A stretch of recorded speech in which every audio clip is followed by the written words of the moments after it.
গড়ার শুরু হয় সংসার থেকেই। সন্তান মানুষ হয় শুধু স্কুলে নয়, সবচেয়ে বেশি শিখে সংসারে।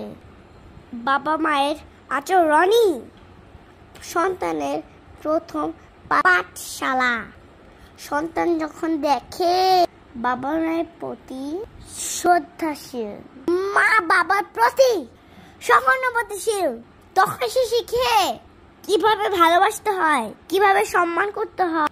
বাবা যদি শেখান দায়িত্ব আর সংগ্রাম, মা যদি শেখান সহমর্মিতা আর আত্মসংযম, তবেই গড়ে ওঠে একজন পরিপূর্ণ মানুষ।